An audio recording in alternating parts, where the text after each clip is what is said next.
We've reached the climax, y'all. Announcing our Climax tour.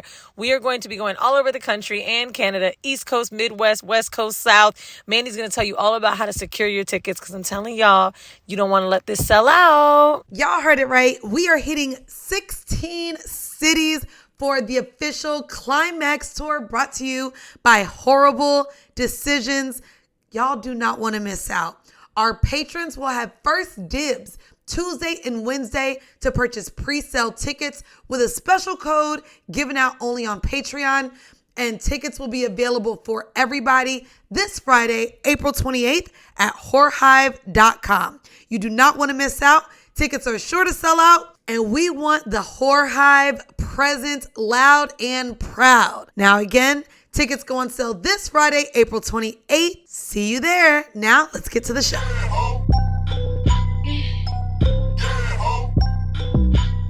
Hey guys, welcome to another episode of Whoreible Decisions. That wasn't bad. You liked it? That was good. It got the inflection of, the highs and lows, up and downs. Bitch, I'm going to say up and down. I'm just saying, bitch, I just rode dick 4 days ago, and baby, I feel like up and down, up and down, up and down. And then said she couldn't walk. I definitely felt like I got hit by a bus, but, we're here, and I realized I just have to stretch next time. But guys, welcome to another episode. It's your girl, Mandii B, a.k.a. Full Court Pumps, a.k.a. That Bitch, a.k.a. Peg the Stallion, a.k.a. Pagan Markle Bitch. And what's up, y'all? I'm Weezy. Welcome back to another episode. We're so happy to be in the studio together. Yes. As you guys know, we're on tour. Please check out our tour dates for the Climax tour. This is really important to us because it's our final tour. And it's an amazing show. We're putting so much effort and production into it. And what I really was going to propose was you should do your masturbation on one of the damn tour dates. Oh my God. Wow. Yo, we're joined today by Hazel Grace. I'm actually touring this year too. Look, I don't know if we actually didn't talk about that. I'm just touring the United States because next year I'm going out. That's what I was going to say. You touring I told you I'm looking for boyfriends in every city. I need like one in every, so I'm touring because you never know who you'll find, right? Girl, you could just swipe on the internet for that. You ain't got to buy a flight. I prefer to go and see a city, and then I have a membership to this high-end site for men of a higher caliber, and it's easier to connect with them when you're in their city. Girl, so I don't know if I can tell you the name of it, but I'll give you the Arrows, right? I'll give you the I'll give you. We know something like that. Though. Okay, we be knowing something like that, right? Okay, but something like that. Is this site where you can be on there, and it's not necessarily you're on there for sex, because seeking arrangement. So it's like seeking arrangement, but with the Arrows clientele. Oh, right. Can you? Just curious. I don't want to clock you or anything. I'm just saying, can you not say the site because you're worried that you may get your profile removed, or you're worried the site? Multiple reasons. Yeah, multiple reasons. Girl, I would prefer to. Okay. I'm single and I want to. That's definitely one of them. I want to try. I will definitely give you the tools behind the scenes, but that's definitely one of the reasons is that you don't want to, go and tell a million people I'm doing this thing. No, I'm just gonna tell me my homegirl. It's an exclusive membership type of thing, and you have to have the right people in it. Is it expensive to be honest? Not for me. Talk your shit. Yeah. And why is that? And who are you? What's your name? So I am Hazel Grace. You guys, hello. Thank you so much for having me. I am Hazel Grace. I am an adult actress. I've been doing porn for 5 years. I started in Melanin about 3 years ago. So now I'm a director and a producer, and I only shoot women of color. I know that's right. That's dope. I think that's it. I'm a wife. I'm a girlfriend. I am all of the above. So you, right before we started, one of the interesting things that I learned, and of course had no clue about, is that you are actually married. I am. I can't believe people don't know that about me still, but yes. And you're married to your high school sweetheart. I am. Yes. And he's not in the industry. He's not in the industry. No. He's a regular civilian, which is what he is a Marine. So he is not allowed. I can't call him a civilian either because they call us civilians. We both call everybody outside of our jobs civilians. But he was a Marine, but once a Marine, always a Marine. Now he's a lineman. So he works on power lines and stuff. They make big bucks and he travels a lot just like he did before. I'm 25. I was curious because when you said high school sweethearts, and I'm like, Then you were in the military. You like lived this full life already, and you're 25. Yes. Wow. I had my first place. Like I moved out of my parents' house at 18. Like as soon as I graduated, I moved out. I was living by myself. My plan was to move to California with my wife. So, and her and I were never legally married, but we always called each other, I'm your wife, you're my wife. We had bought each other the fake little rings. Like we were a little couple or whatever. And then she moved back to Utah. And we were like, we're going to move to Cali. And then she moved. I got married. And then he ended up taking me to California anyway, because we had already had the discussion about my career. And he's like, you need to be in Cali. Like, you're doing porn here. Like, Cali is where you need to be to shoot. So he requested to be stationed. Like getting in. Yes. We'll get into that story. But like he requested to be stationed in California so that I could start my career. So then we were there for 4 years, and I really did live a lot. And now I'm back in Florida. And what made you get into doing porn? So this is the story she's been waiting for. So I don't know. Like I honestly, y'all, I wanted to be a politician. I did. I wanted to be a senator, and so I'm like doing the mundane things, the step by step in the hamster wheel. And then one of my friends comes up to me. I'm struggling. I'm working 3 jobs as a server, and she's like, would you like to make some extra money like this holiday season for, whatever. I'm like, yeah. She's like, my job is paying people $1,000 to just show up and wear lingerie for 4 hours for 5 nights, 4 hours each, 5 nights. You wear lingerie, you take pictures with the customers. And I was like, I need extra money. Living in Alabama, like minimum wage, like, bro, I was making nowhere near that. So I was, at the time, that was like a lot of money for me. I'm like, yes, I can buy all my nieces and nephews Christmas presents and not be stressed. So I took the job. Turns out it was at an X-Mart, which I didn't even know existed. Wait, I was sheltered. What is that? It's a novelty store, an adult novelty store. They sell lingerie, lube, toys, literally everything that you can think of that has to do with sex. It's in there. Movies, magazines, everything. It's a sex store, right? But I'm me being young, dumb, 18, growing up in the Bible Belt. I honestly did not know we had them. I didn't know they existed. I just did not have any knowledge of that. So I took the job. It was awesome, and then I just had so much fun in there, y'all. Oh my God. Some shit in there. I had so much fun. They had I saw one of those, the half people, the silicone, like people? The silicone like you're talking toys. About the, well, you can get a torso. You can get a torso. And I'm just in there like a kid in the candy store. I was just so shocked. I know you.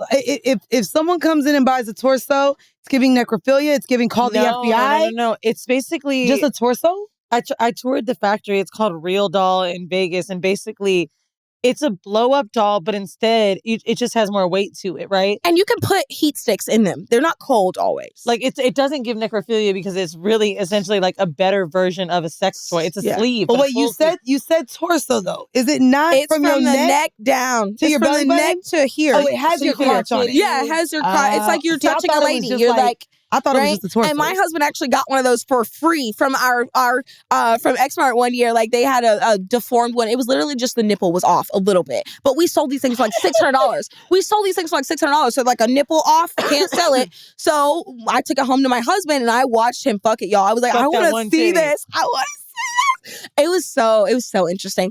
But no, I was working there 5 days and the manager fell in love with me. I fell in love with the place, the customers. And she was like, please leave your resume. I was like, y'all don't pay enough. Y'all are paying less than what I'm making now. And she's like, no, do it. And then eventually, like I told you, it's always been my husband just being mad supportive because one day I was just like upset, like working 3 jobs, it gets tiring.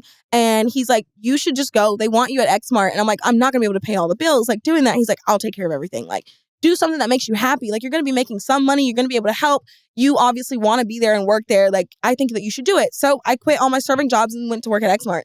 And I was making nowhere near the amount of money that I needed to survive, but I had him now. And so, like, it worked out. And then how do you elevate to porn, bitch? So then I'm there for 3 years. It's okay, we get the sex. I'm there for 3 years. No, honestly, like, I'm having fun. But, y'all, I had no confidence at that time. I always picture it like someone's like, you could be the star of exactly. this DVD. I'm watching all the movies. We played them like 7-8 movies a day on the TV. There's constantly porn playing when you walk in the store. So I'm just amazed. And they're like, you could do it. You could do it. You could do it. I'm like, no, I can't. No, I can't. So what happens is, enter first boyfriend. I'm working there one morning shift. He comes in. He's like being weird. I didn't notice. And then he's like, eventually comes over. He's like, can I pay you to go on a date? And I'm like, no, that's weird. So then I go home. My husband's like, are you fucking stupid? If this man comes back, tell him yes. Like, are you kidding? Like, because I was like, I thought he'd be weird about it, whatever. He's like, no, go do it. So then he comes back. I'm like, yeah, I'll let you pay me to go on a date. We go on a date. And at first he wants me to peg him. And that's how it started. But then over time, like this man became my best friend. It started with the pegging, and then eventually he's like, yeah, you should get into porn. I think that's hot, blah, blah, blah, blah. And he fully financed my dreams. Like, I started traveling to Miami. He took care of everything. I found me an agent. That actually took a while. We'll get into that as a Black woman in porn. Like, I went to Florida 3, 4, 5 times and ended up having to go all the way to AVN in 2019. The last one that was in person. Yes. And that's where I got my first agent.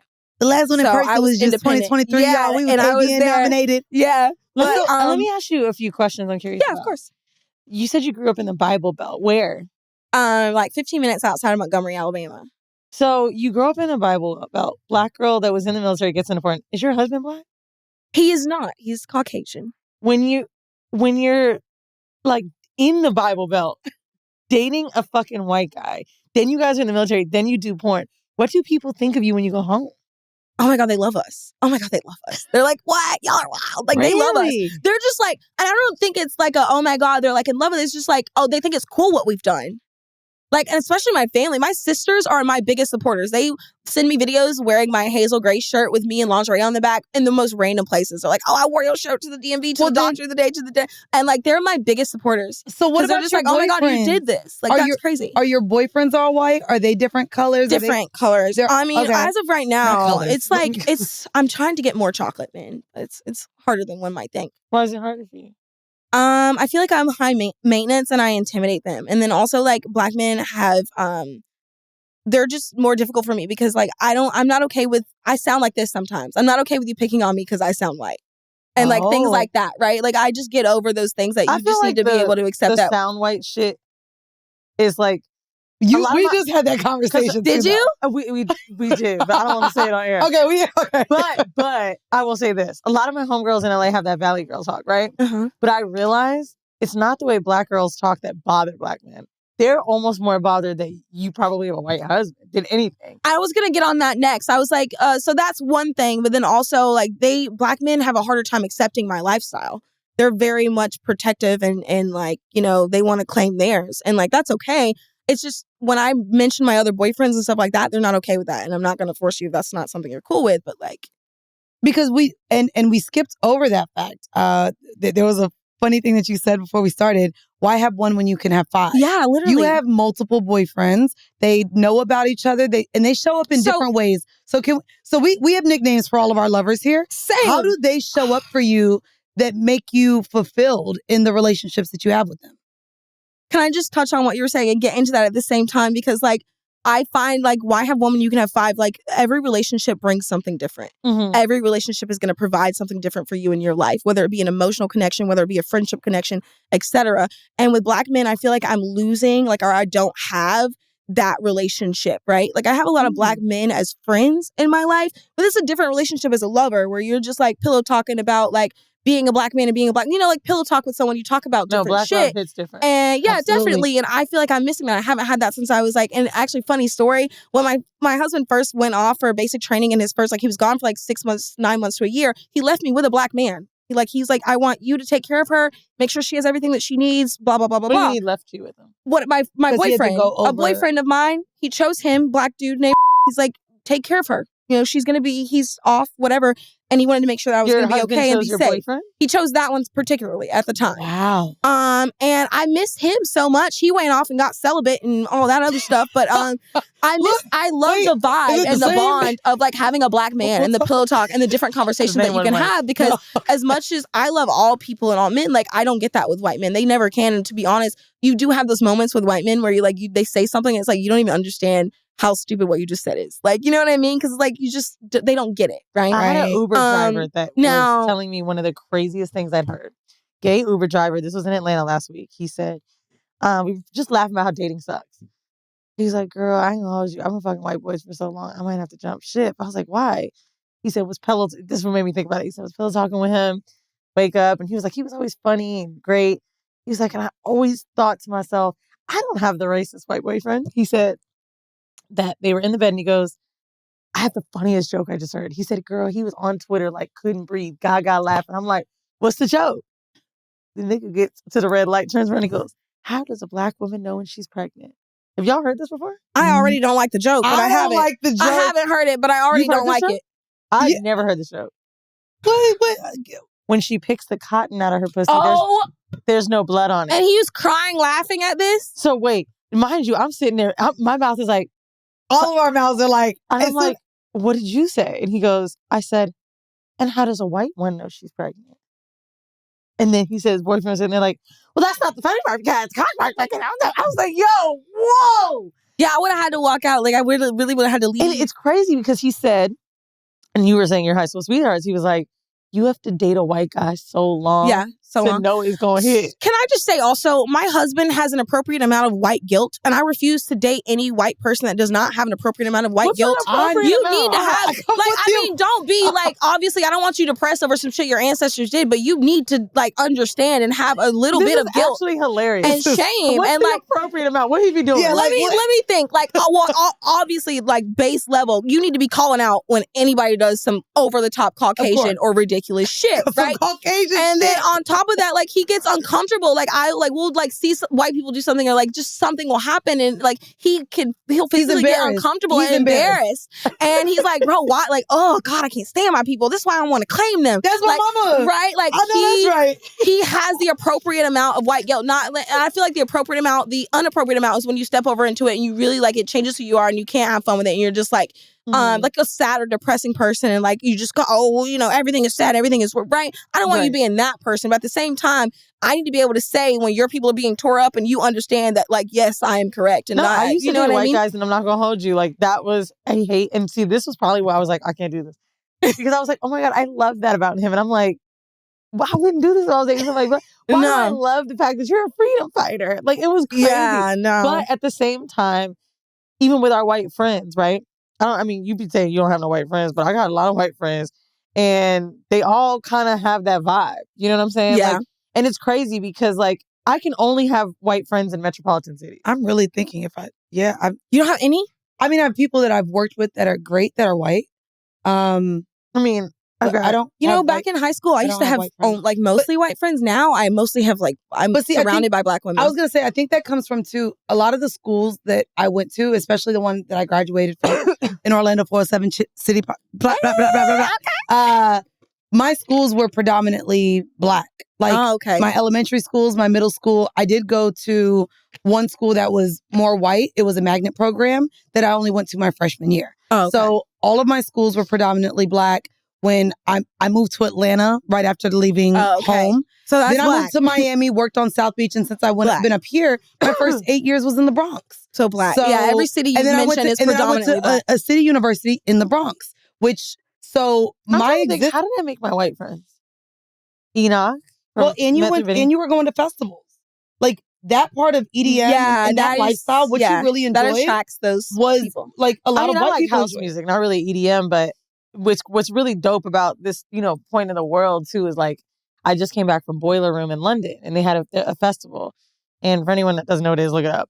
Got there with my boy and I'm like, bro, all we've seen are black DJs. It's mad niggas in here. Is the world shifting? It is. Beyonce made house music cool for us? Yeah. Like, what the fuck is going on? And like now I'm at this point where the shit that I would do with white friends, I don't really need to do anymore. Yeah. I'm meeting black people that's fucking into it, whether it's like galleries, fucking going to a music festival that's house. Back to what you were saying. Everybody, like every boyfriend in my life brings something different and they like something different. Like I had one from Colorado that I feel like the only, he was hot as fuck, but the only other thing, and it took me a long time because we actually just kind of split ways to realize what I was getting out of that relationship. Why do I not want to leave? Yep. And it was because we could talk for hours and hours about politics. Nobody else in my life wants to talk about that. Nobody else and so that alone, you being hot and me having that connection to you, when all my other boyfriends are great and they provide for me in so many different ways, but it's they don't want to talk about that shit. As soon as I start talking, they shut down. So you're married. How do you get to the point where you got time? Not only time. You're meeting these people. How do they become your boyfriend? And how are you meeting them outside of that site? Yeah. Is how I usually tend to meet them, and then it'll go from there. I met my sponsor on there. I met my sponsor on there, and it started as just he's my boyfriend now. I don't want to call him. He does sponsor my he's my boyfriend, but I call him my sponsor because he is legitimately sponsoring my company right now. And investing in my brand. And so, but he's my boyfriend, and it started as sort of okay, we'll see each other when we see each other type of thing. And then it just kind of grew to I want to be able to see you whenever I can. What can I do to take stress off of your plate to make sure that I can see you whenever I want to see you? What makes it different for you when you're on the site? Because Seeking Arrangement to me was this exchange, money, beauty, power, my time. How does boyfriend become the word? That becomes like, that's a natural thing for me. I have to meet you first. Like, I'm never just going to know off of talking to you from the internet. No, we I got to mean boyfriend meet, over we got to sugar go. daddy. Yeah, boyfriend over sponsor or sugar daddy. How do they get the title boyfriend? When they lose their budget, I think. Like, when I realize that you're 100% When you're invested seeing in them me. without a financial exchange. Right? No. Like, you're going to take care of everything I need. Like, there's a financial exchange, but it's not So connected to what we have going on. Boyfriend. That's not giving me something or contributing to my lifestyle or my company or my brand in some way, shape, or form. So that's a waste of my time. In some way, shape, or form. It's not always exchanging of money, but like my DC Bay, right? I'm not going to pay for a trip. That's taking away from my company, taking away from my time and my brand. But if you're like, hey, let's go to Austin next weekend and you don't have to pay for anything, bring your work so you can also get work done, I'm going to take that trip before it's some guy that's just like, oh, let's let you do half the work and me do half the work so that we can come together. Like, no. That's my husband. No. You need, if you want to see me, make it happen. So there's no exchanging of money there. He's not paying me, but at the same time, I'm not going to pay for anything. Some of his little military booze, but he did. Yeah. If y'all are watching on YouTube, make sure you subscribe. Are they black? YouTube.com. No, Latino, and he loves black women, but he always complains that he has a hard time. Like I was easy for him. Every other black girl is like a lot. It's hard for him to get. Why? Like, what type of white boy is he? He's quiet. He's reserved. Give me a celebrity.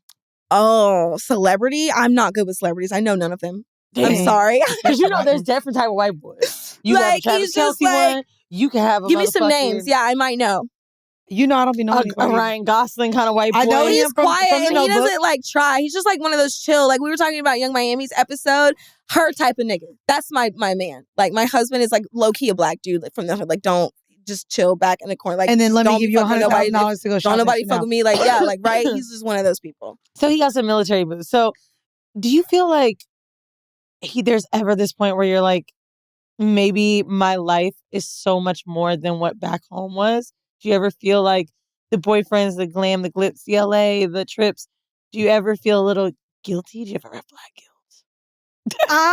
Not black guilt, I'm joking. But I mean, like, you'd be like, damn, like, I'm doing all of this shit. And like, I definitely do, because I have a huge family. I've got, like, so many sisters. I've got, like, 14, 15 nieces and nephews that are just, like, under 15.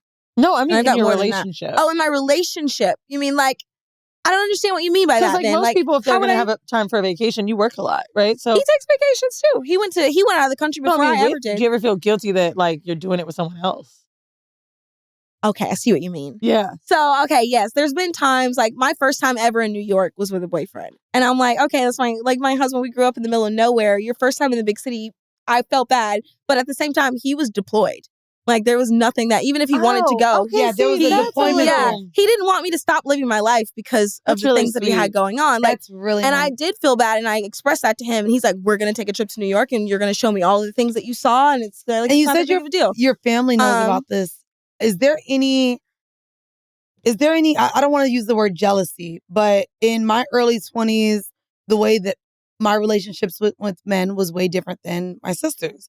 And there would be times that my family members, my sister, my dad, and other people would expect me to ask a man for money to give it to them. Give to them? Yes, because they needed it. And when I would be like, I don't have it, they'd be like, well, just ask so-and-so. I know you can get it. Yeah, because he can get it. He'll give it to you. He'll give it to you. I have met people like that. I'm so lucky and blessed that my family isn't really like that. But I've had girlfriends that I've had to cut off because you think I'm... Sorry, but I'm sucking this man's dick. That money is for, like, just because doesn't mean he's going to do anything for you. Like, that's just, like, honestly bold as fuck of you to assume that my relationship, just because he'll do anything for me in this relationship means... Now I have to right? do extra no, that's not how it works. And I just, like... I've had that. That's why I was curious. I did want to get into our vanilla shit. Well, I do want to say though, may he rest in peace. But that very first boyfriend that we talked about, we were together for 4.5 years. He single-handedly got me where I am in this career. He started everything for me. helped me and my husband when we first moved because the military ain't shit. We had to actually pay for everything to get over to California, and he took care of all of that. He paid for our wedding. He paid for our wedding. Another man paid for you to move cross country. He paid for my wedding. The wedding is more interesting. He paid for my wedding. Talking to the right Listen, man. not only that, Weezy, he paid for my wedding, $1,000, paid for my sister's dresses, all my everything that we needed that they couldn't afford, we took care of. And then on top of that, showed up at my house on my wedding day with $1,000 in cash and was like, "This is your wedding gift." And I was like, "You don't have to give me a wedding." He's like, "No, where's Carson? This is your wedding Hold on, gift." your boyfriend paid for you and your husband's To wedding get married. He was also married. He was married with 2 kids too. It's not like he was like wanting to marry me. Like, yeah. I'm not gonna lie. I'm living life wrong, y'all. Am I in like the Matrix? He legit paid for my wedding. But then I say that to say he met my family, my mom, my sisters. Like after a while, like he knew them. But at the same time, my family's just not like that. They wouldn't go to him and ask for money, even though they knew our relationship and knew like how we started and everything like that. Like they just knew like this man is an important part of my life. And so, and he's doing everything for my sister to help her. Okay. And I just feel like my family's not jealous. What are we not doing? Is it right? Now, and this is like actually a joke and serious question. It can't just be the sex. So do you Can I just say that the best relationships happen organically? Like I said, he walked into the store. I didn't do anything. That's how I got mine. Right? My like, sugar daddy. I didn't do anything. He just kind of found me. Payroll that I told you about. I met him when I was a bartender at Applebee's. Not at Applebee's. Applebee's, girl. I'm talking about how you're getting the things you're getting. Okay. Because that's the thing that, right, meeting them, I don't really think. But asking that part's easy. I think probably the issue you're running into is something that I ran into too, is that you're too nice. No, I'm not. I'm straight. I'm talking to everybody else. Everybody else. So the issue that some people run into is being too nice, not knowing what to ask for and when to ask for it. Right. You have to know what you want out of that relationship and you have to stand your ground. But also, what about the timing? You said when to ask for. When to ask for. You don't just come out the bat asking for all this shit. Great tip. No. When? Bitch, when? I think it depends on the situation because, like, with him, it didn't take me long for me to lock him into so much money per month. Like, let's not, because I don't like talking about finances. I think that's another easy way for me. Like, it isn't about that. Early on, or when I get to that point, I'm going to let you know what I expect from you monthly so that we don't have to talk about this money thing, right? These are my things that I need, and this is what I want from you. And I'm going to be asking you for things throughout the month. Like, let's just not talk about that. Well, you should never do it for, like, so my friend Lacey London has a rule, right? And it's like the relationship, how the relationship starts is how the relationship ends. Come on, Lacey London. Period. So if it started as a boyfriend, it ends as a boyfriend. If it starts as a sugar daddy situation, it's always going to have that aspect, whether it grows into me having feelings for you or not. How it starts is how it ends. Because when you allow niggas to switch shit up, that's when it gets confusing, and that's when they think they can like change things or take advantage of things, right? So if this is how it started, this will always be an aspect of it. But if you want to move into this, starts fucked up, it ends fucked up. That's true too. This is also true because if it starts on a high note, it starts of you just having sex with him with no expectations, 2 weeks later you can't come asking for shit. You can't come asking for shit for the same thing that you just did for free. So off the rip, you need to let them know what your expectations are and then go from there. Like, and you can't change it. Leverage before the sex. Exactly. Absolutely. The most, like, know what you want before you go into that. I don't think women know that. I don't think women know that their leverage stands before they open their legs, because it doesn't matter how great you suck dick. It doesn't matter what your pussy is, how it grips the dick, baby. And if you could take a dick in your booty hole the same way you do your pussy, doesn't matter all the tricks that you have, your leverage is still the chase and what this man is yearning for. And so I agree with setting the tone of what a relationship immediately is and out the gate. So the when is before ask for more and more and more. Like, because if I know you'll do this for one date, then like, okay, if you want to see me whenever you want this month, I know how much you'll pay for that. Now, do you think that you're able to do that when? Because you met the other person, you said he walked in the store, and that's how I met my sugar daddy. Yes. Basically, they came into our jobs. They came into our jobs. Yeah. Our very regular jobs. Very regular jobs. So when that happens, that's, to me, a little bit more difficult than being on a site. Being on a site, it should be easy. You should know what you want, and you should like have a template. Like, so no, this is the thing. So back to my friend Lacey, because this is my bitch, man. This is my bitch. So she's a penthouse pet. Shout out. But no, like, we're two different people. Like, she takes calls. I refuse to take calls. If I'm meeting you online, I know I'm more comfortable having a conversation via text because I can think and I don't have to. She's easy. She can think on her feet and she can have that conversation and get what she needs in a negotiation very quickly. Jesus. I prefer to be straight to the point, and if I'm meeting you online, I'm going to let you know off the rip 5 to 10 things about me that you need to know. When it comes to my time, how much I value it, how much you're going to pay for it, based on what you want. Also, the things that I don't do and won't do. So those things are there, and you need to read that before we even start a conversation. What are your list of things you want to know? Like, I don't screening, obviously. I don't do anal. I hate anal, right? I prefer to go on dates first so that I can get to know you, like a dinner, something like that. And any rate, anything that's worth you're going to pay me $500 at least. Okay. Right? Even to go out to eat. Yes, because this is my time. And that's the thing. The thing about it is, like, I know what I have to offer, because you're going to leave that dinner feeling so happy and feeling like, honestly, you got the deal. And I've had so many men turn me down. Like, oh, that's too much money. That's too much money. But I've never had a man that paid that and was not happy with what they got. I know that. Like, because I am a genuine person.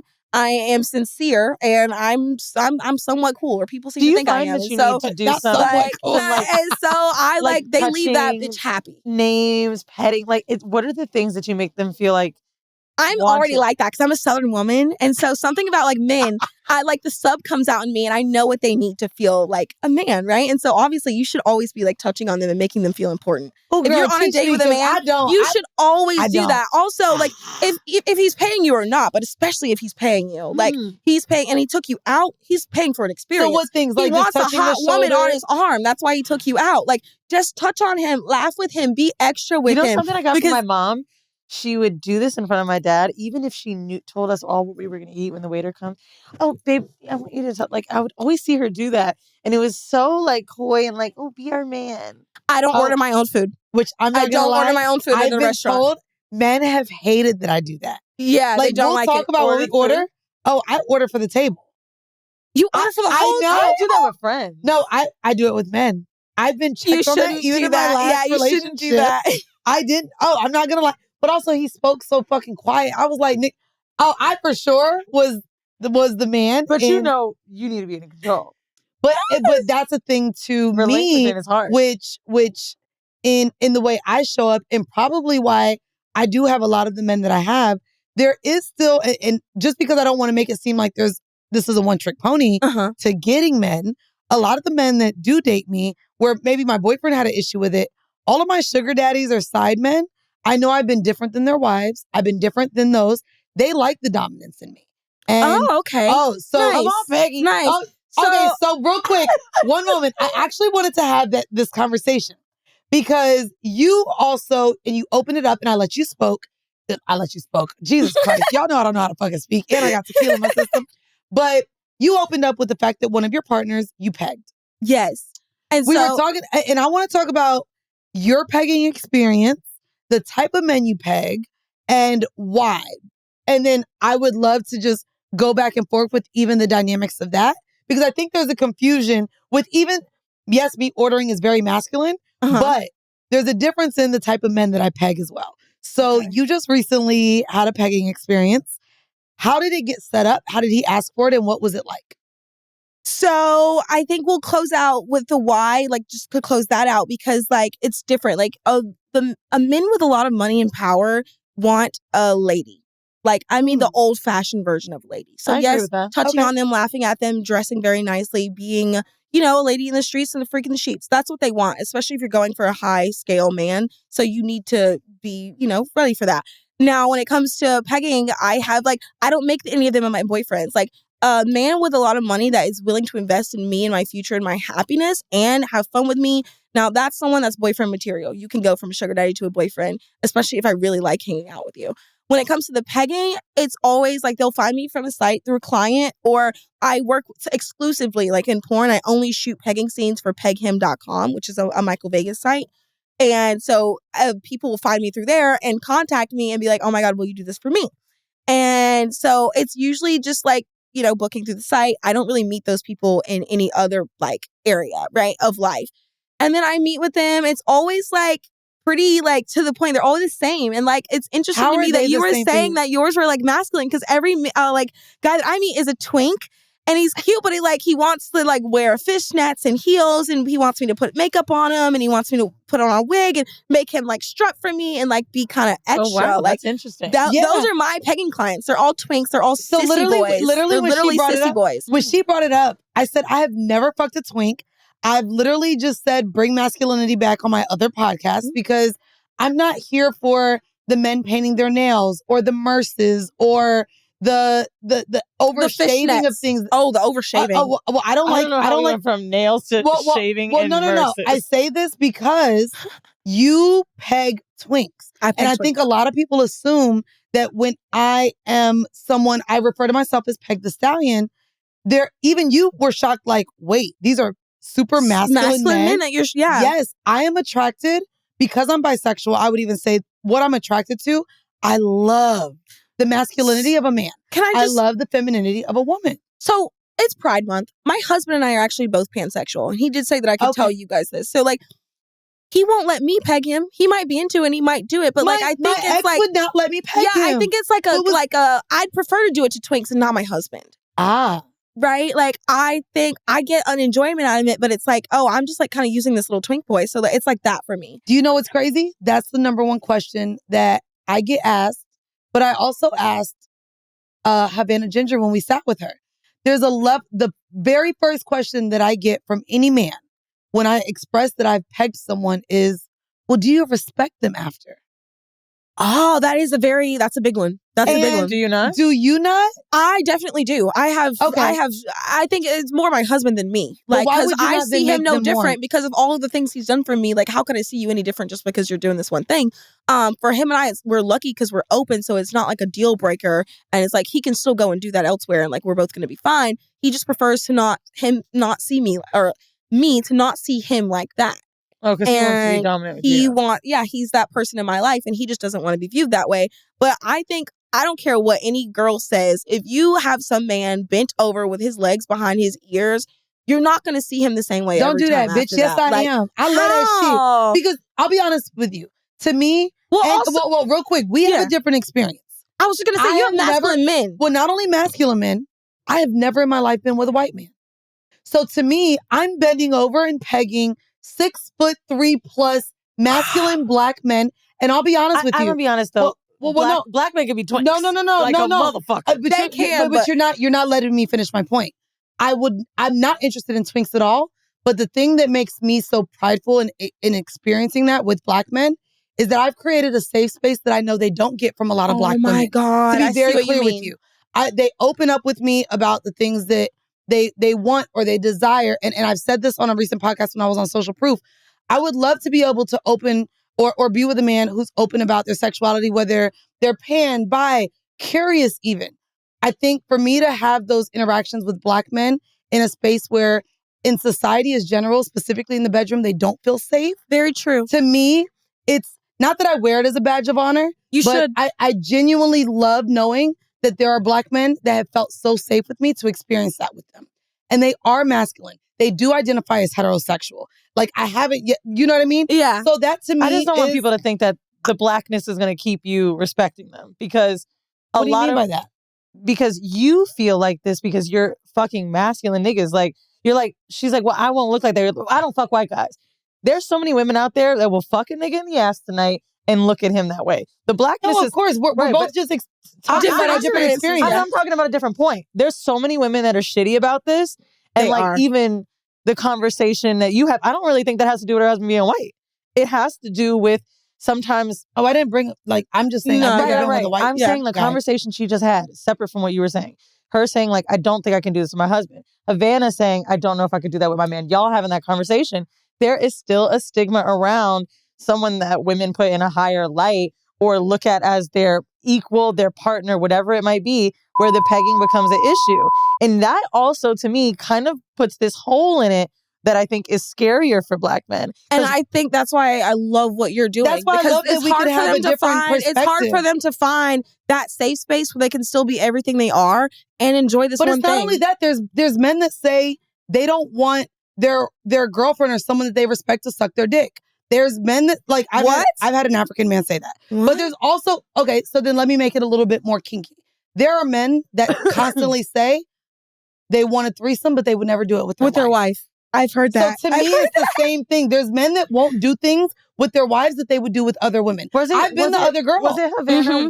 Oh, you've been the other girl. Did you and Havana both say that you could fuck your partner in the ass, or was it no? I can't remember. No, she said she doesn't want her partner to. I would be fine with that. She said she won't. I said my husband won't let me. Yeah, I'm saying so like, and I think what makes it scarier too for men listening is like, how can I ask my girlfriend these things without two women? Being weird. No, with two women that are comfortable doing it, and it's like the fear of being like, I could fuck up the way you think about me. Like it's hella scary because pegging really puts men into this space of like, oh my God, I'm totally bottoming, I'm being submissive, and I could not only just losing the power in the sex element of it, but in the relationship, right? In the relationship, like.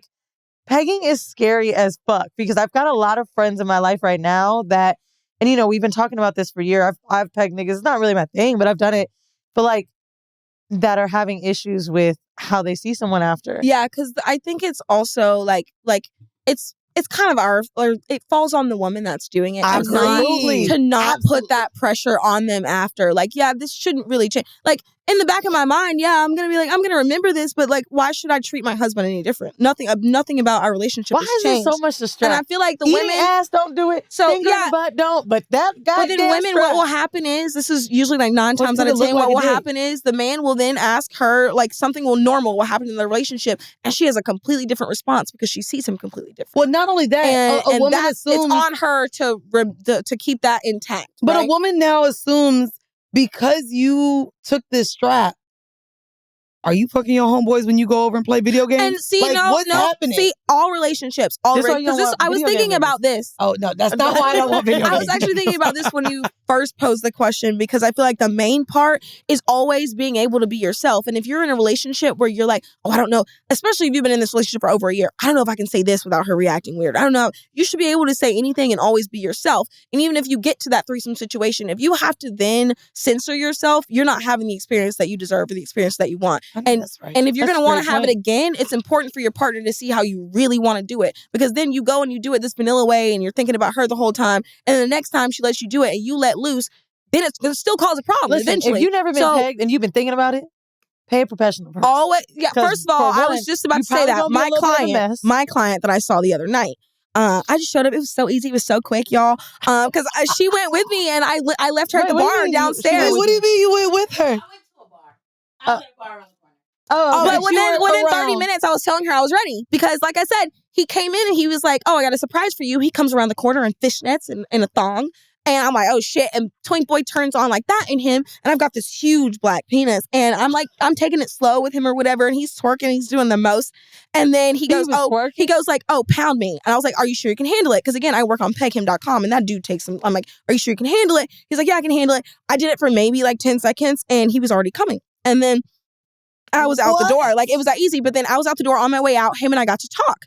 He has a girlfriend and he hires him and her have the understanding that they will hire someone for this instead of it having anything to do with their relationship. She's accepted like, okay, he's into that. She trusts that he's not gay because she's confident in him and their relationship, which is what she should do and stop. Because your brain will take you to places. Oh, I just pegged him. Oh, is he fucking his homeboys? That is the devil in you. Stop. Okay. If there is no proof, that's just you being paranoid, honestly. And it can cause problems in relationships. And it is so much easier for a nigga to get some dick than it is a strap. Trust me. It is. And so he was telling me like, I would never let my girlfriend doesn't want to. And so that's why we hire. Like there are women out there for you. Go and find a sex worker that does that. And don't put the strain on your relationship. I mean, early on, that was the conversation. She said he came in 10 seconds and we got to talk. Yeah, we got to talk a little bit. That was the conversation with me in my last relationship. It was that I'm good on that.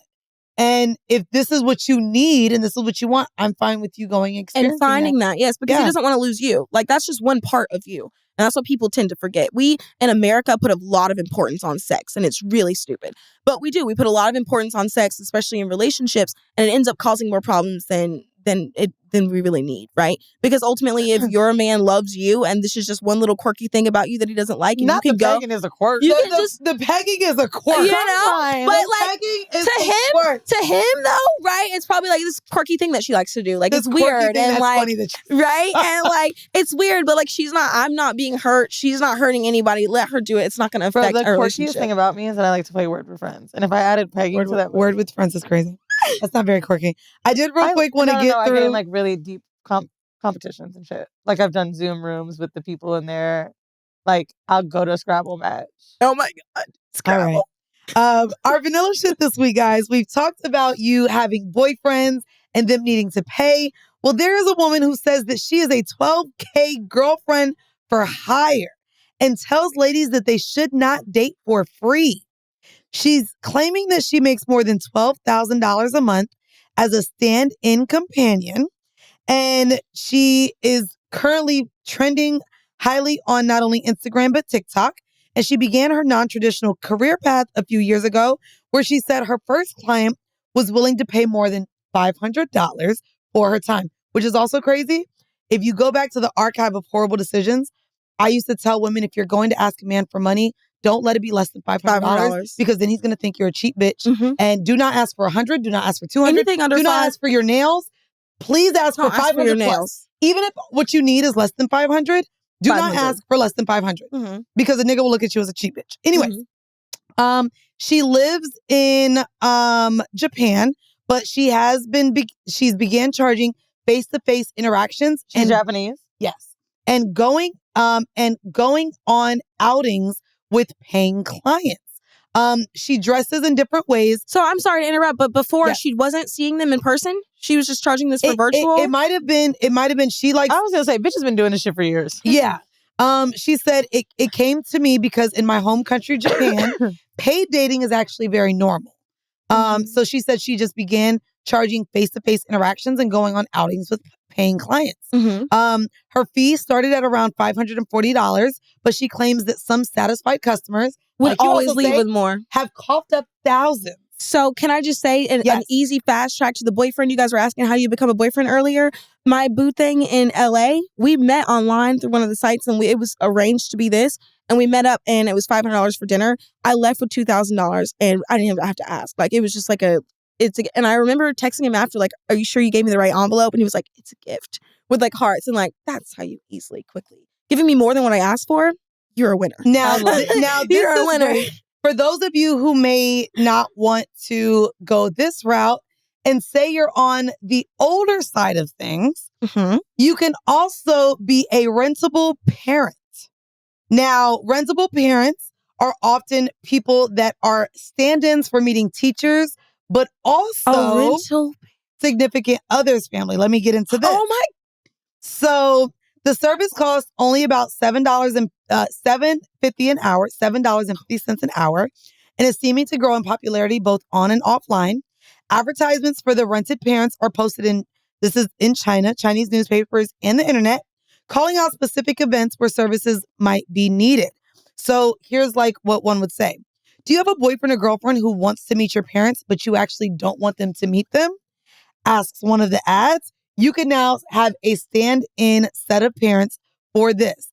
A rented parent is needed. Just need to make a phone call to a teacher.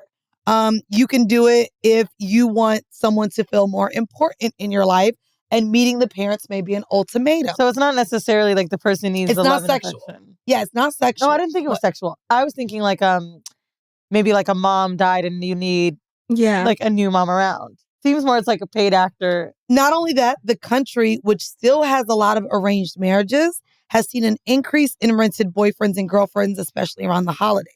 So this is a part where they're probably bringing them to parties. Probably bringing them to things like that. So okay, well, you can now rent parents. You thought it was she said that. I think that's how it started. But she's like a girlfriend now for $12K a month? Is that what I heard? She is. And then now there's also this advertisement for parents to come in, which also just lends to the fact that no one likes being honest. Everyone likes fucking living a lie that they create for themselves. Because I saw so many problems as you were reading that. I'm just like, well, what about when you actually need him to meet her parents? How do you explain the fake parents? How do you explain what about when you actually need, like, if you actually plan to be with this person for a long time, be honest with them now, because eventually this paying for this, like, can I do a devil's advocate here? Here we go. Yeah, sure. Here we go. What if that person, especially like we just interviewed a few weeks ago, Zhao Ying Summers, who's a Chinese comedian that was telling us about, like, you know, how pedigree is a thing. What if you felt like your parents weren't good enough for, like, be honest. Why does everybody want to be like, this is normal, this is acceptable? Like, all of our childhoods, all of our lives, everything about us is different in some way, shape, or form. Like, it might be unfortunate, but if this is the person that you're going to be with, yes, it sucks. Maybe tell dating, them now. but for work? Tell them. Oh, for work? Yes. For work, if it's like a work thing and you're like, I'm not bringing my parents here. Yes. But if you're in a relationship, I just don't. Even the school thing. The school thing, that's a bet. But the relationship, the relationship thing, I just don't feel like that. That's going to create more problems than it's going to solve. The relationship thing is tough because I think even in Crazy Rich Asians, just thinking about it right now. Remember, one was super rich. Her family was like this. He was this, that. And like, it was like, okay, this is like the Titanic. Jack should have had his little rich. He should have paid some French friends. I just saw the Little Mermaid. Okay. Same. What happened with there? Actually, she was pretty much a queen under the sea. Yeah, she was. Under the sea. At the same time. Under the sea. You ain't have shit when you came out there, motherfucker. No, it's crazy. Well, before we get into our horrible decision, because you are a new age porn star and content creator, we're going to get into it. But before we get there, an hors d'oeuvre. That is our sex tip. I would love for you to give a sex tip to the ladies. You already told us how to have boyfriends and a husband, but can you give us a sex tip on how to be a porn star in the bedroom? Oh, I would say after all these niggas and money, we really believe in them. I want to know. Yes, I mean, I feel like my personal experience, like the experience that I provide, is that like I have so much fun having sex. Like, I'm giggly, I'm smiley, I'm like bubbly the whole time. Not you giggling. So I feel, I mean, like, and people love my giggle. I don't know why, but I would say for most girls, the tip is to do the most. Literally, if you're riding the dick, wear heels. Do it on your tiptoes. Like, you know, like, do the most. And if you don't know what the most is, find some porn. I know you're already like, I using muscles you never used before. I would literally give someone the opposite advice. I would literally think, bro, I've had sex with girls that do so much. I'm like, what did she look up in porn? No, really? I mean, like, position-wise, I don't like when girls do too much, like, verbally or like, no. Don't do too much verbally. No, I am not. Please do not go in there.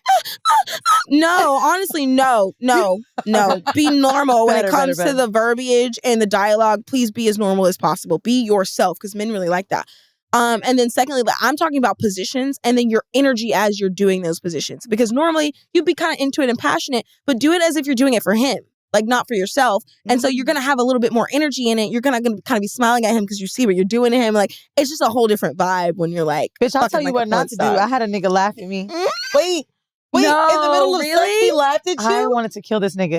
I was fucking BDD. And I was just like, oh my God, it was like 2 o'clock in the morning. And we had some good sex. But like, me and him have been fucking on and off for a long time, for years. So he was fucking the shit out of me. And I was like, in the pillow, and he was behind me, and I was like, "Oh my God, you're gonna fuck the cum out of my pussy!" And he started laughing. He was like, "Yo, you crazy as fuck." No, he didn't like you saying that. Was that too corny for him? I started laughing because I'm like, listen, because I'm like, damn, he must think I'm really trying. My brain was just so horny. No, I was just about to say, I fuck up all the time. That's why I'm like, don't worry about the verbiage. I was like, in the middle of sex, it's hard to think about what you're trying to say. I have said some weird shit. I have said fuck my dick when I really just his dick is fucking me, and I'm saying fuck my dick. I've said some weird shit because you're getting your back blown out, your brains is all scrambled. The brain is not right. What I said was hot, and then he's just like, damn, this bitch is so nasty. Oh, girl, he told me the other day, bro, I hate this nigga. Went over there. Oh, it was the night that we saw you. Went over there, didn't think I was going to get no dick. It was fucking good. We're fucking lit. And then I put my leg up, and he touched my leg, and he goes, just like this. Next time you come over here, you know you better shave them motherfucking legs. Oh my God. Oh, nigga. Not throw him away. Bitch, he got a big dick. I can't. That's why he can talk like that to you. Bitch, shave his legs if you want his big ass dick. He said, shade them legs the next time you Oh come my over here, God. You bitch. trying to humble me, bitch? I don't like that shit. Yeah, he definitely humbled you right there, girl. Because oh my God. Wait, No. what did you say? Okay. I was laughing. All right. I was laughing. No, wait. I think I was about to suck his dick. Like, but and when you were saying laughing and shit like that, maybe probably in my life, those are one of the he's one of the partners where like we get in and out of it a lot. Yeah, you can giggle every now and Bitch, again. I was about to start sucking dick. I was like, I don't want to even suck it no more. He's like, I'm sorry. I'm so sorry. I'm sorry. I'll take it back. No, I think okay, I tell you what, see, and then you get into the sexy again because now he begging and you kind of want to bitch, suck it I again. can't believe that nigga told me to shave my legs. And I was like, you knew I didn't know he was coming over here. I'm weak. Well, the horrible decision, I did want to get into being a new age porn star, content creating, what it's like. I went to all of your tabs, which will be added in the description of this episode. But you create content for Camsoda, OnlyFans, MiniVids. You also are now with browsers. So you do Pornhub. You do Pornhub. Yes. What is the difference for all of that? And do all of the platforms get the same content from you? For a long time they were, but as of now, like sort of all of my like actually like directed, written, scripted, like full blown scenes, I used to do a lot of those just for fun. Like I got into this for fun. Like as you from my story, you could tell I was like, okay, I want to do porn, and now I got this guy that's gonna pay for it. I'm already married, my life's taken care of. Let's go do this thing. And so I started by just kind of like having fun with it. And then I realized over time that I wanted to create in melanin. So now my content, when it comes to my OnlyFans specifically, it's just like solo stuff, like masturbating and stuff like that. And I do my Mimosas and Masturbation Mondays on there so I can bring other girls into it. But I don't really do like boy, girl content on there anymore. I was having so much fun meeting all my like, because I was a fangirl. I knew all these girls from like social media and like I wanted to meet them to fuck them, not to make content, but just to like fuck them. And so it's kind of taking the fun out of it for me. So now I get to like do the Mimosas and Masturbation Mondays with them, and then I still get to hang out with them and like do other stuff with them. And there's not that pressure to get the sex part done on camera. Now there's a lot of sex on your Twitter. There is a lot of sex on my Twitter as well. What's the most lucrative? Interracial. Yes. Like so, real quick, in the categories, I would like to know if it's based on even your partner. I think that was one of my questions too. Like, do you make more money in the orgy scenes, or woman on women, or white men versus black men? What are the scenes where you feel like you've seen the most compensation? So when it comes to like mainstream porn, you have set rates. So it doesn't really like. I get your question, but I can't really answer it because it's like you have every girl has her own set rate. So I have a set rate for boy-girl scenes and a set rate for girl-girl scenes and a set rate for orgies and a set rate for that. Oh. So I know what I'm going to get for each of those. I was just like any other girl. Like more like the websites. Yeah, now when it comes to content trades and stuff, and the content that I've uploaded, I would say that my girl scenes do better than my boy-girl scenes. Wow. My black boy-girl scenes do better than my interracial scenes. But my interracial scenes that I've shot for browsers and all that, they do great. But when I shoot personally interracial scenes, I mean, they do decent. But I think because my black fans don't get me in the mainstream and they only get half of me in like there's less of it, so it does better. Right? Wow. Like they want more of that. And I'm trying, y'all. I'm trying. But about these niggas. Like now that's shooting. But I also saw a website that we've never talked about that I'm unfamiliar with. What the hell is Sexting Panther or Sext Panther? Sext Panther is a European site, sort of like Eros, because they're so much further along than us, and so they allow things like this. And so they have like an app technically now, but like the text come directly to your phone. It's just sexting. It's sexting? Sexting. That's it. That's it. You set your rates like this much to receive a text, this much to send a text, this much to receive a photo, this much to accept a photo, like, this much to send a video. My first week on there, I remember like I was still pretty early in the industry, and I was like I called a friend like stressed. I'm like, fuck, I need money, right, for something at the time. And she's like, sign up for Sext Panther. Y'all, I made $3,000 in like 1 week. It's weekly payouts. In 1 week, I made $3,000 on that. And it was just me checking my phone as normal as I usually do and stuff like that. No, it does not have to be your face. It's just sexting, and they'll pay you more if like you're a no face girl.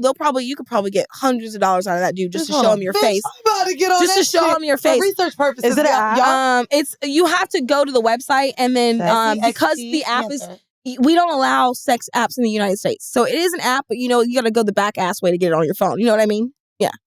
And I'll hook you up with that too. Yeah. And so you need the app though, because in the US we lost our SMS privileges. It used to come right to your phone, and now you have to have the app, and it still comes right to your phone. But if you're trying to make money on the go, it's literally just text messages back and forth. All it's these just text cute girls on here. How is it possible for the women listening that want to make extra cash? How is it fucking possible to stand out in the to have a oversaturated? no face and make money? The no face girls are the best girls. Men want to see your face, and they will pay a lot of money to do that. And I think that turns them on. Like the fact that they don't know who you are. You could be their next door neighbor. You could be the girl that like has the same body down the street. Like, oh, is that her? Oh, but you can send your pussy and shit. Yeah, you can show your pussy, everything but your face. From here up, everything down, and you're good to go. And they getting these big old and a lot of times, not BBC slut wife. A lot of times they'll be fixated on a certain part of your body, and it's not going to be your face. So, like, you're going to be fine. Yeah, no face. Bitch, they're going to light my elbow on there. Yeah. It's going to be my profile picture. It's just going to be my elbow. Not this bitch sucking dick looking confused. You like my elbow? Oh, my God. You like my elbow? But look how many people have their face cut off as well. A lot. A lot of them don't show their faces. Because the Sex Panther... It doesn't have to be your name. Sex Panther is sort of like Pornhub used to be, where it's like the freak come out, but like, and a lot of those girls are on there for money, right? And they have normal jobs. They have responsibilities. They have kids. They have, etc. And some of them just want to be freaky without ruining their lives. Or they, want to make some extra money without ruining their lives, right? Wow. Again, this is because we are such prudes about sex in the United States. So I'm just looking through, I just clicked on categories. There's female domination, girlfriend experience. Looks like it's around $100.75 a message. No, mine are $2.50. Okay. You can raise them. You can change each girl. I'm just seeing the average. Yeah. I see $2, but like $1.50, $1.75 too. That's for just words. Now, if you need a photo, if I'm looking at a photo or sending you a photo, what's the most you've charged for a photo? Upwards of like 30. But I usually keep it around 15. But if I'm like out and you're being extra and you're like, want me to do some shit, I'm all right. You want it that bad? You're gonna pay this much, and then it's up to them to unlock it or not. But like, yeah. And for them to unlock it, they have to pay. Ooh. And for me to unlock, for them to even send a photo to me, they have to pay. Like, because 9 times out of 10, it's going to be a dick pic. You have to pay before you send it. So with the difference, like Sex Panther won't send it. With the difference in what you're making, what has you working with the Brazzers and the larger companies if you can make so much money as well independently? So I will say, like, I say that about Sex Panther, right? I made $3,000, but I'm one of those people, like, I'm very transparent, and like, it's not always like that. There's some weeks I made nothing on there. There's some weeks where like, right? But like, it was one of those things where like, you get on there, and especially if you're a brand new girl, I think that's why I made so much money. They've never seen me on this site. They've never been able to talk to me. Oh, and you're a porn star and like all this other stuff. They always, and like, so on Sex Panther specifically, they have a page for brand new girls. So, like, the girls that just signed up get a lot of exposure on that site. Got you. And so your first couple of months are going to be... goddamn page every week. Yeah, your first couple of months are going to be your best month, but don't expect it to always be like that. Just like OnlyFans. Some months are going to be better than others. They say that's sometimes also are going like, to be better than others. Like porn. They say that like porn. Girls get a lot of these gigs. Sometimes I'm shooting once a month. Sometimes I'm shooting 5-6 times a month. I actually quit shooting mainstream because I find that you were asking me this earlier, I honestly personally find that I make my most money in my day-to-day interactions with my clients and boyfriends. Because again, I've met so many boyfriends now that they're kind of taking care of everything I need. Like, I don't need to stress myself by running around. Right? I don't need to stress myself by running around constantly being tested and having my hair, makeup, nails, and everything done. When in reality, porn stars don't get paid what they should be per scene, right? And I'm not seeing royalties on that scene. But is being a porn star yeah, I'm going to get to that. So I've already put in the work, is what I was about to say. Like, my scenes are going to be out there. People still think Mia Khalifa's a porn star and she hasn't shot a scene in almost 10 fucking years. Like, that part doesn't matter. Yeah. Like, I don't have to do anything. My scenes are going to be on the internet and I'm not getting anything off of that. I've done the work and now it's working for me. Now, I can take the time off from stressing and being on set to see the clients that I've built and the relationships that me doing this work has made for me. Do you think that OnlyFans can water down the other avenues? Because basically it's like this feed of, people you paid to see something. It's just the constant feed of it. Do you think that maybe OnlyFans will have a point where, like these other sites, like sexting seems very basic, but it's also fun. It never goes away. Yeah.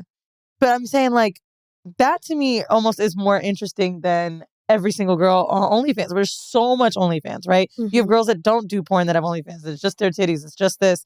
Like, oversaturated. Well, I'll be honest with you. So it was really, can you oversaturate yourself as a adult? As an adult performer, as like, let's say you have a specific niche and you're a content creator. That's one thing. As an adult performer, a porn star, a Lisa Ann or something like that, like, you honestly have to do it all. And it's not because it's not even a matter of oversaturating. You're going to have fans that only use Twitter and Instagram, and then some that only use Reddit and Twitch, and then some that only use Pornhub, and some that don't like Pornhub and they want to use OnlyFans. Some that want to sex, they don't like watching your scenes. They want to talk to you. Some that want to do this and some that want to do that. So it's up to you as a performer to make sure that each of your fans has access to you based on their likes and their needs, right? And it falls on me to actually do the things that I like, because there are fans that I know that I'm missing because I'm not going to do Reddit. I'm not going to do Twitch. I've tried it. I have. And I'm one of those people that will try everything. I've tried every platform. And Twitch, and sitting there streaming for hours, just like, and it's like, I can't do that. I don't have the time or the patience or the whatever, right? And I know that I'm missing out on those fans. But again, that's why I spread myself out so much, because maybe I'm not on Twitch, but maybe the people that are on Twitch might be on something else that I'm using. And maybe that boyfriend gonna be right there. Exactly. You're asking me how I meet them. The DC one, Instagram. The freaking the one that I used to have in Colorado, I think was like Tinder. The one that I have in Miami, some website, like a Reddit or something, that found me and like found it, like was smart enough to find my website, send me a DM, like, right? And so like, it's all like putting yourself in all those places just ups your chances of finding the man that you're looking for and making more money. The most, like, I think you can't oversaturate yourself. The market can be oversaturated with girls, but when you're selling you need to make sure that that's everywhere, that it's available to people everywhere. I mean, even for women, it's available to people everywhere. Don't worry about the fact that you're fighting with a million other women. Just make sure that you're on every platform so that you're giving yourself the right exposure. I know that's right. Well, Hazel, let the people know. We are going to put it in the description of this episode, but let the people know where they can find you, where they can follow you, and where they can support you and watch you. Thank you so much. So everything of mine is on officialhazelgrace.com. I like to keep it simple because I have a lot of scammers out there. If you do not see the link on officialhazelgrace.com, it is not me. If you can't go to that site and click it and it leads you right to that, it's not me. I got 2 Instagrams. I just got to back up. We love Hazel Grace because of me getting mine deleted. I'm like, next time I'm going to be prepared. Oh, no. So if you're a real fan, you have to go follow the Hazel Grace first, and then we will accept you to We Love Hazel Grace. I've got I Want Hazel Grace on Twitter. We Love Hazel Grace is our backup on Twitter. Again, I've got Sex Panther. Cam Soda. I have 2 voyeur cams on Cam Soda. They're currently not up, but next month they will be. You can watch me shower or sleep like 24 hours a day, 7 days a week, 365 days a year on Cam Soda on their voyeur tab. I also cam sometimes. Pornhub, you can watch all my stuff for free. OnlyFans, please come with a card. And that's it. I know that's right. And listen, there was so many things that we also talked about that we didn't get to. I hope that maybe we can have a conversation on Patreon, even if it's virtual, because I know you're all over the place. Yes. But would love to have that with you. Yes, definitely need to follow up. Y'all, thank y'all so much for tuning in. By the way, make sure you go to whorehive.com and get your tickets for the Climax tour. This bitch got 5 boyfriends. Buy our shit first. Wait. So this Climax tour, when am I coming to do my mimosas and masturbation Mondays? Are we doing that? We can do that. Are you doing that? Okay. We'll be in LA. Right, we'll let you know. We will be in LA, I believe, in September. But we are going to the state where everything is bigger, honey. We are going to be in Texas on July 6th and 7th, if I'm not mistaken. That's it. Yes, we are taking on Houston and we are taking on Dallas. We do have a break in August. We're taking it like it's a bigger and better day. I'm taking it on. It's big. We are taking it balls deep in Texas. Make sure you go to whorehive.com and get your tickets now. Guys, also, if you want the opportunity to potentially hear us talk again with Hazel, baby, it's giving Patreon. Yes, that's where we have bonus content. So go on over to patreon.com/Whoreible Decisions. And y'all, thank y'all so much for tuning in to yet another episode of Whoreible Decisions. Bye, y'all. Bye. Bye.